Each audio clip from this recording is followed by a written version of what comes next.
Turn off the life support. Your own son will wake from his coma, a street kid told a businesswoman.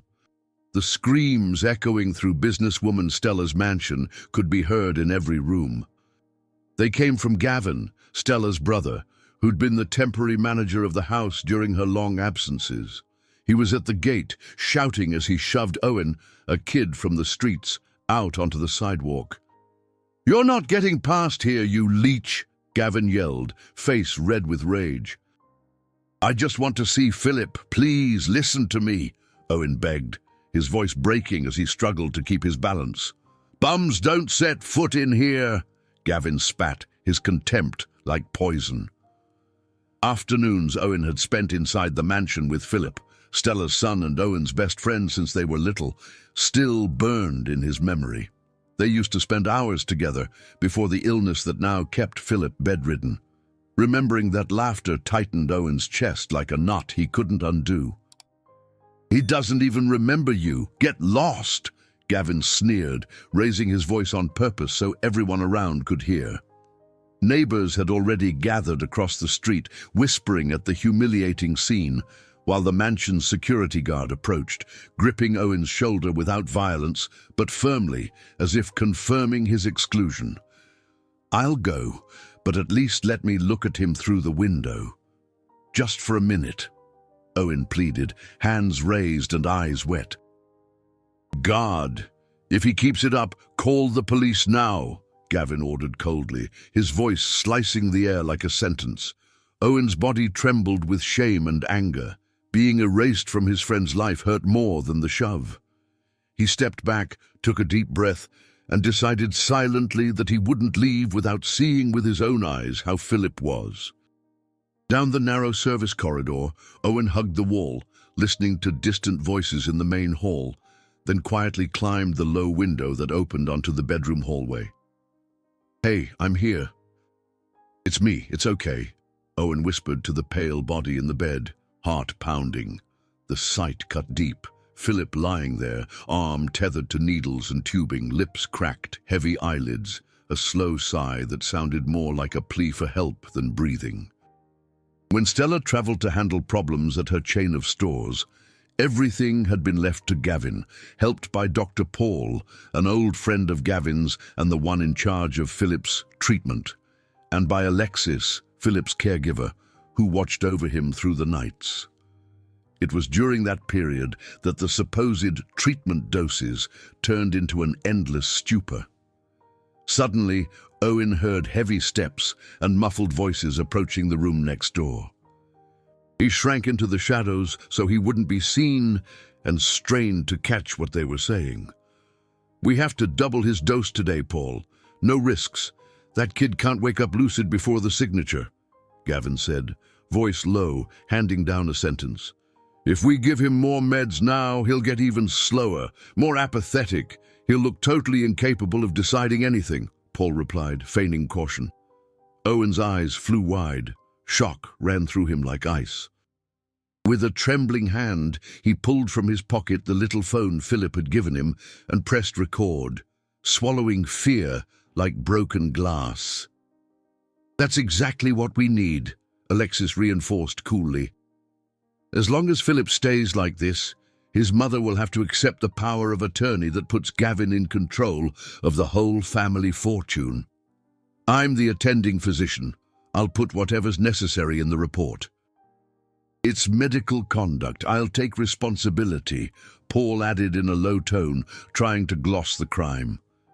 Their steps drifted down the hallway, but Owen stayed frozen.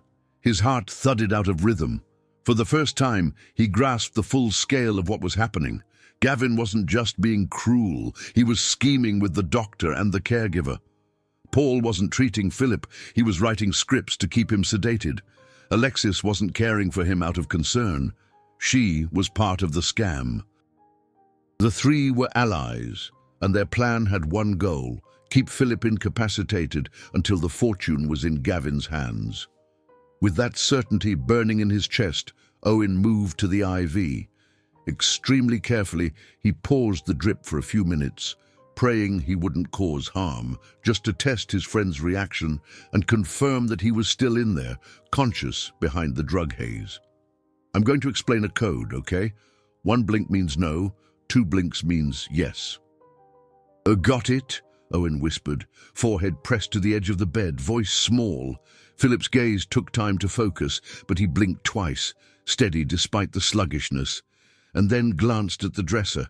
Owen understood, opened the drawer, and found bottles with labels, wrapped syringes, ampules he didn't recognize, and he photographed everything, one by one, every label, every lot number.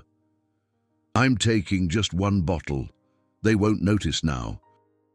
Trust me, Owen promised in a taut whisper, closing his fist around the small vial and slipping it into his pocket. He closed the drawer slowly and retreated to the shadows, holding his breath when he heard someone coming back toward the room. It was Alexis.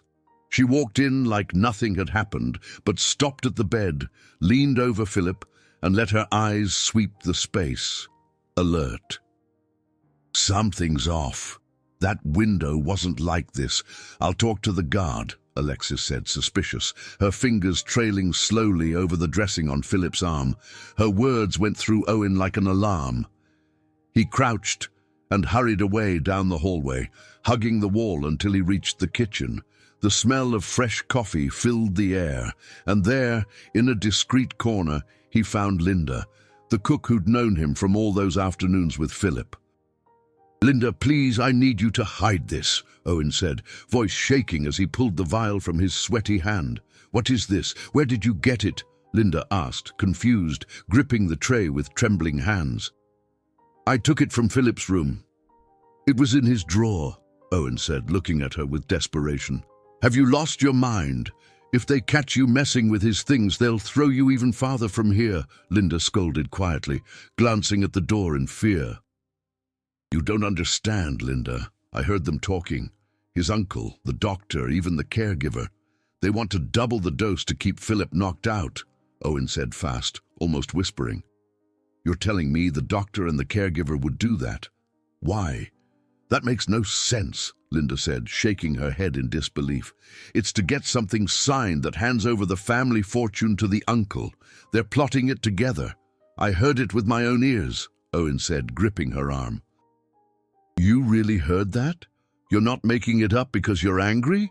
Linda asked, eyes teary, torn between fear and doubt. I heard it, Linda, and not just heard it. I recorded everything on my phone. If they find out, they'll take it from me, Owen explained, showing the device but not letting go. My God, if that's true, you're in danger, Linda whispered, looking around in alarm. If anything happens to me, promise you'll hide this vial and tell Ms. Stella everything, Owen asked urgently, almost begging. Linda took a breath, clutched her apron cloth and answered firmly, Give it to me. I'll keep it. If everything goes wrong, I'll hand it to her myself and say what you told me. Owen nodded, but his head was boiling. He knew he couldn't face Gavin, Paul and Alexis alone. If he waited, Philip might not make it. Only one person could stop it, Stella herself. But how could he make her show up right away? He needed something no one could ignore. Heart racing, he looked around, and the idea hit like a bolt. Set off the smoke alarm. That way, the whole house would run. The chaos would force Stella to come home, and he'd have a chance to show Philip was still in there, conscious. Decided, he ran to the kitchen, held a cloth over the stove flame, and let smoke rise. Then he triggered the hallway detector, heard the alarm blare through the floors, and rushed back to the bedroom. He restarted the IV carefully so no one would suspect it had been paused, and planted himself by Philip's side, waiting, heart pounding like a drum. The shriek filled the house. Feet pounded up the stairs, doors slammed, staff rushed in every direction, some hunting for the smoke, others silencing detectors. In the middle of the chaos, the front door flew open. Stella, Philip's mother and the owner of the mansion, burst in, summoned by the noise and the news that something was wrong. Her heart felt like it might tear through her chest as she sprinted upstairs, ignoring everyone talking at once. She shoved the bedroom door open and froze at the sight, her heart hammered like a drum. "What are you doing by my son's bed?" Stella asked, voice choked, stopping short when she saw Owen beside Philip.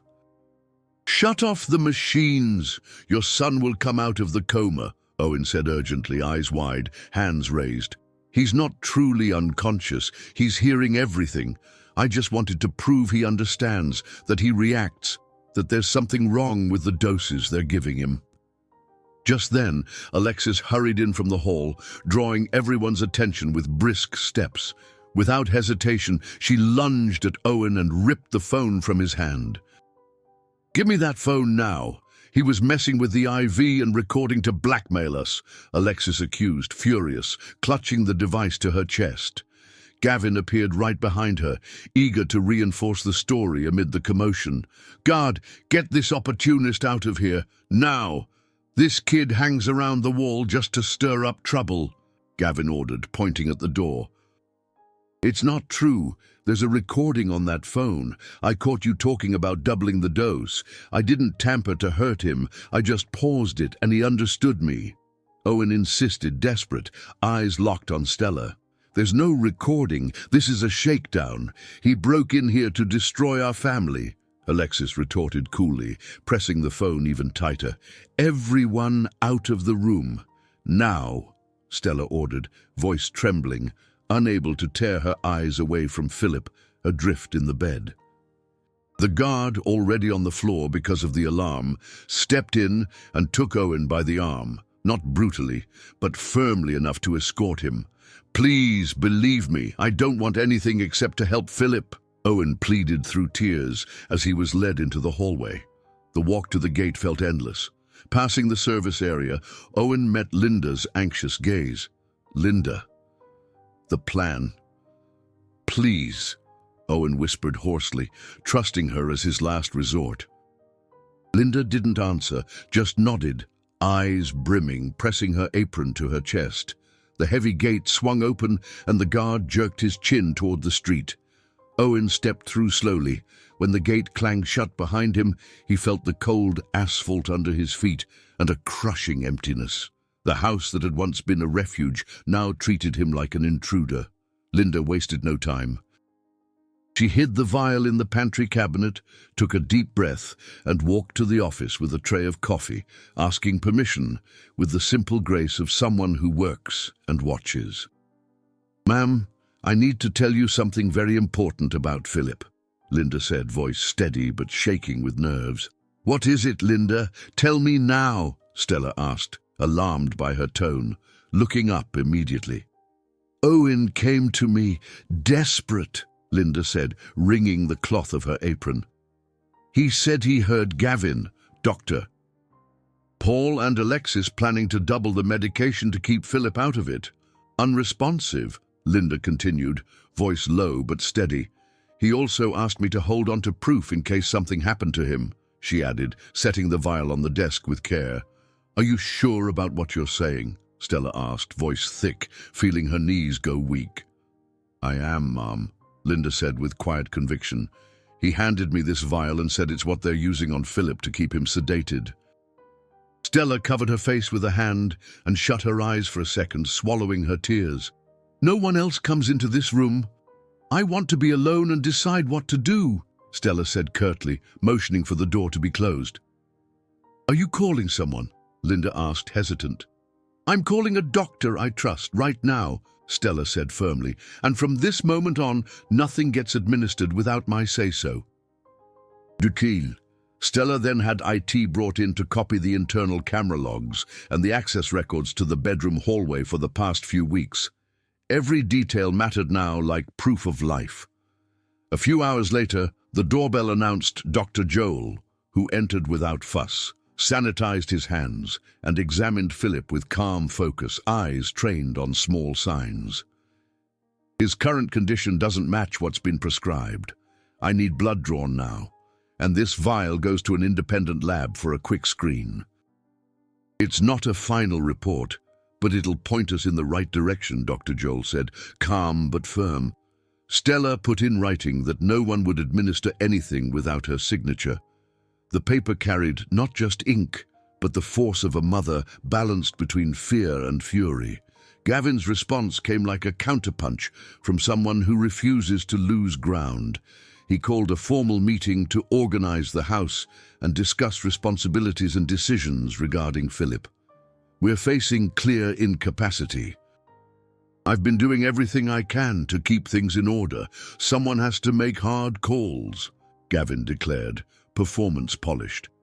Before your speech, put the tech's first findings up on the screen, Stella said, chillingly controlled, eyes fixed on the blank display.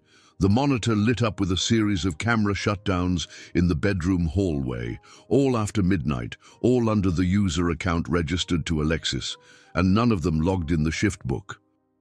It was a quick maintenance. I announced it verbally in the hallway. It took minutes, Alexis said, arms crossed, pretending to be offended. Leaning forward, Stella demanded work orders, messages, any record to back that supposed maintenance, her voice cutting the room like a blade. Alexis flipped through papers, patted her uniform pocket, stared into her own silence, and came up with nothing, just a look begging to be believed. The air grew heavy. Even the paintings on the wall seemed to watch, while minutes passed without any explanation that matched the logs. Hours later, a buzz delivered 2 blows at once. The lab's quick screen showed a sedative not listed on the prescription, and IT handed over a report cross-matching shutdown times with hallway entries. These unlogged windows line up with nights when Alexis was alone on the floor, and there's no justification entered in the system, the tech explained carefully, while a timeline glowed on the screen. Since we stopped this sketchy vial, Philip's been responding better. That indicates he was being kept sedated, Dr. Joel said with steady clarity. Out in the hallway, away from the monitor, Gavin tried to gather scraps of authority, muttering about paranoia, normal adjustments, people who don't understand protocols, but even his own voice sounded smaller than before. I only made minor adjustments for comfort. This isn't that serious, Paul tried, choosing his words as his dry mouth betrayed his nerves. The original prescription doesn't authorize anything beyond what's here, and the language in your reports doesn't match what I'm observing. Explain the discrepancy, Dr. Joel pressed, clinically firm. I softened the wording in my reports at Gavin's request. It was to avoid alarming the family. I can explain, Paul admitted, voice small, surrendering a heavy secret. The silence from Stella's chair was harder than shouting. The whole room felt it when she fixed her gaze on Paul and Gavin, holding back her own shaking like someone bracing a door against a storm. I'll give a formal statement. I'll own what I wrote, Paul said, hollowed out. As the clock marked the start of a turn no one could hide anymore. Silence weighed like stone until Gavin straightened his jacket and pulled a manila envelope with the care of someone revealing a trump card. I have here an older power of attorney, formally notarized, authorizing me to manage the assets if the heir is incapacitated, Gavin said with fake serenity. Set that paper on the table and don't touch it again, Stella said, icy, fingers gripping the chair's edge. Before any theatrics, everyone will see that I'm acting responsibly, not staging a coup, Gavin added with a faint smile. Wearing the gloves handed to her by the IT tech, Stella lifted the document and brought the signature close, her throat tightening in shock. That is my signature, but I don't remember authorizing any of this, she said softly, as if she'd bitten her own story.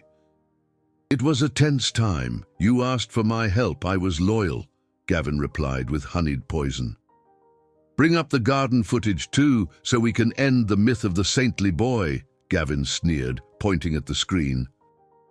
The TV showed nighttime cuts of the wall, and under the bright floodlights, Owen appeared jumping and landing on the lawn on different days, thin and quick like a ghost. He broke in repeatedly. It's recurrent and dangerous, Gavin said, feigning indignation and not hiding his satisfaction. He jumped the wall to see the friend you were isolating, the tech said carefully, lowering his eyes when Gavin glared. Maybe we should wait for the forensics before making any moves. No one wants a scandal, especially with that document on the table, an old staffer suggested, uneasy with the tension. Waiting for forensics is best, ma'am, a finance guy said, rubbing his forehead in sincere nerves. In the meantime, the interim management stays with me, as always, to protect everything, Gavin said with a savior's air. You're asking to keep control based on a paper I don't recognize and footage showing a friend trying to see another, Stella replied, hurt held tight. I'm asking you to stop sabotaging the house with paranoia and trust the one who's kept it together, Gavin said, sighing theatrically. For a few minutes, the air tilted his way, as if the whole room had forgotten that hours earlier a doctor had admitted softening reports. The scheme seemed to find a crack to breathe. Don't close anything out yet. I need to understand this, Stella said, palm raised, fighting to keep her head above water.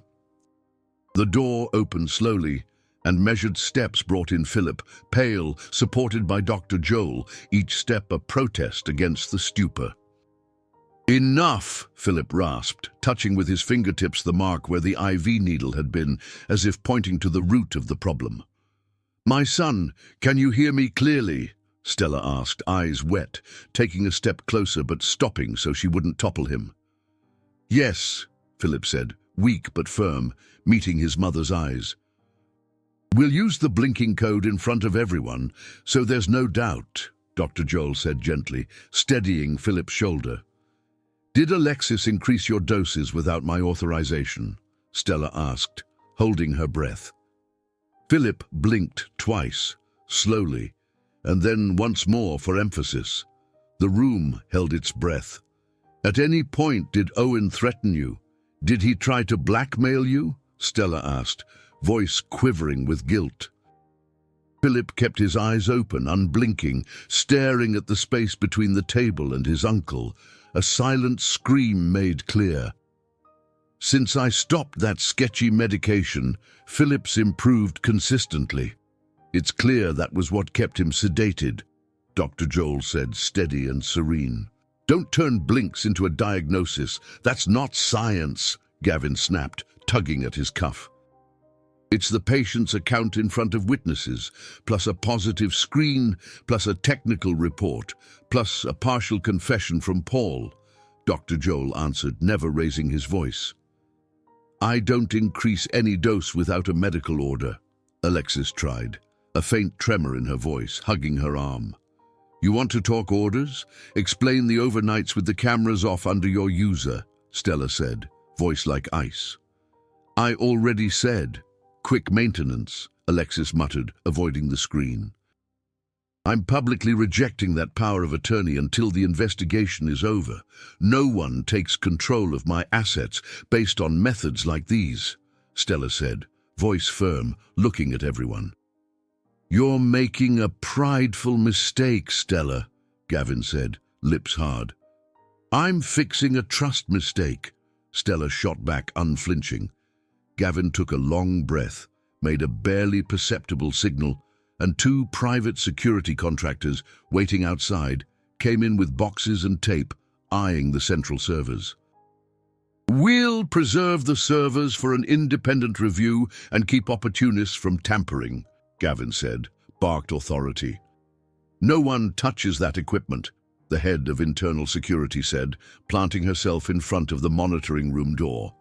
It's standard procedure. Don't make this a thing, one of the contractors said, trying to push through. I set the standard procedure here, the security chief answered, raising a hand to block him.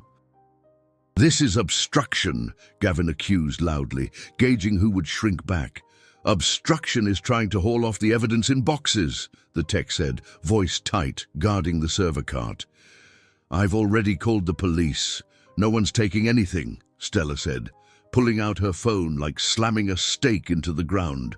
You forget who held this place together while you were gone, Gavin growled, stepping forward, then stopping when two internal guards moved. I remember perfectly, and because I remember I'm looking at everything again, Stella answered, bitter. Alexis tried to slip along the side, but the guard blocked the path with a discreet gesture, and the distant wail of sirens floated in through the window like fresh air. I demand the servers be seized for independent analysis, Gavin asserted when the officers entered, still posturing like he was in charge. Everyone step back.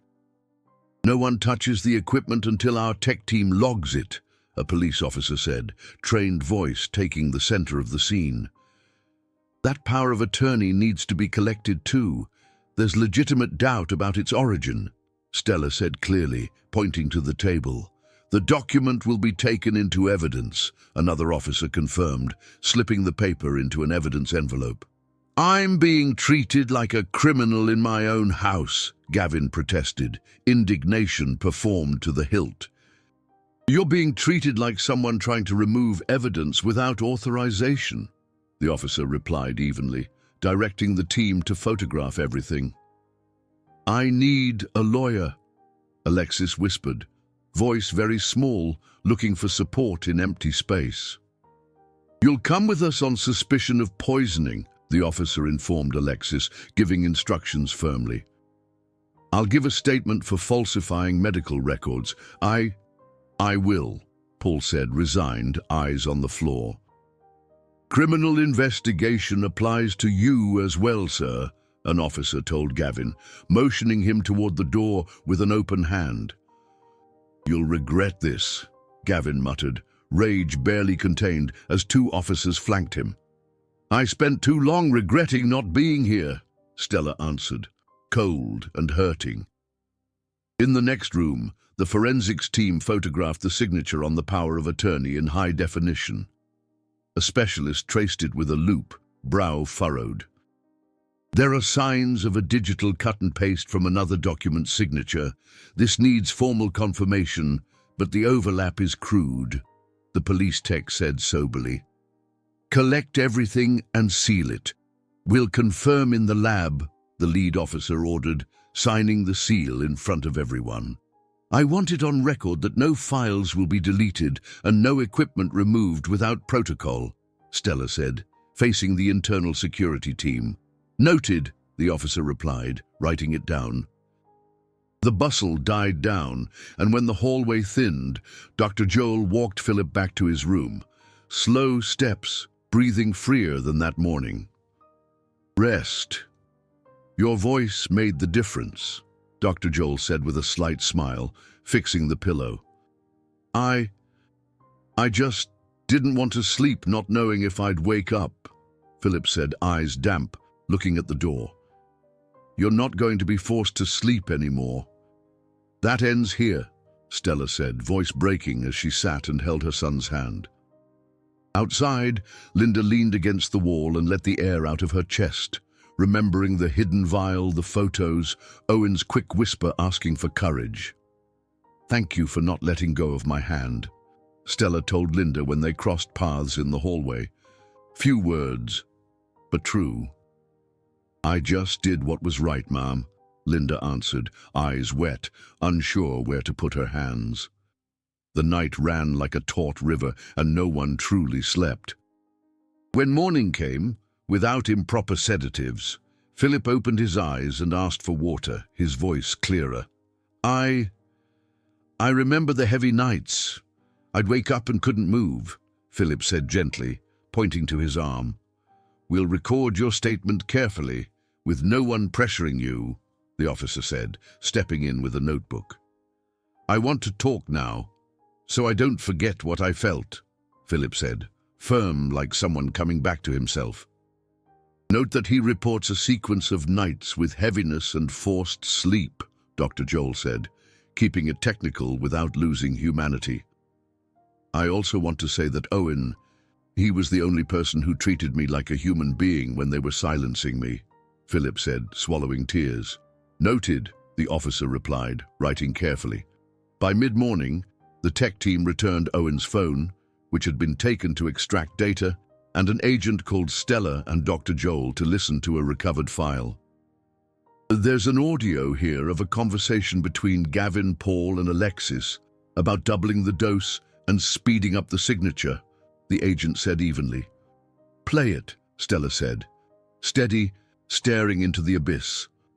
Recognizable voices came through, raw, and everyone listened to Gavin telling them to double the dose, Alexis's cold agreement and Paul's polished veneer, each word stitching together a scheme that was finally unraveling.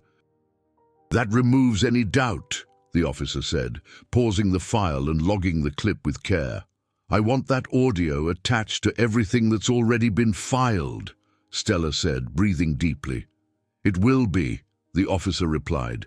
By the end of the day, the forensic results brought the confirmation everyone expected and dreaded. The power of attorney was a forgery, Stella's signature digitally pasted from another document. The confirmation is here. The signature was cut from an older document and applied to the text, the police tech said, presenting the report plainly. With that, it's official that the document is fake, and that there was an attempt to seize control of assets by fraud, the lead officer said, closing the folder. Remove Gavin from any position in this house, now, Stella said, feeling a weight lift as she spoke her brother's name without shaking. Order logged and executed, the head of security replied, immediately revoking his access. I never thought I'd hear my own blood trying to rob me in my name, Stella said, a knot in her throat.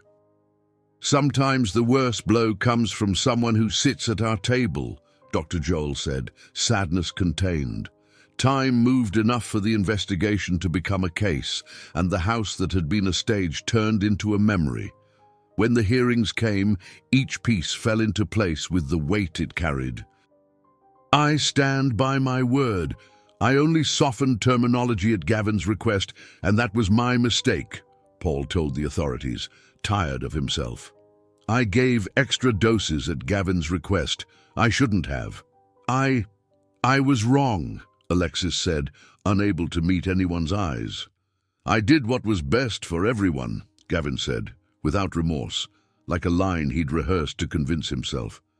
You tried to buy time and power with a sick man's apathy, Stella said, firm without raising her voice. Months later, the echo hit like thunder. Gavin was charged with attempted asset fraud and forgery of an official document and was sentenced to 18 years. Alexis was convicted of intentional poisoning and got 15 years in prison. Paul received 12 years for falsifying medical records and criminal conspiracy. In the living room, Stella drew a steady breath before she spoke.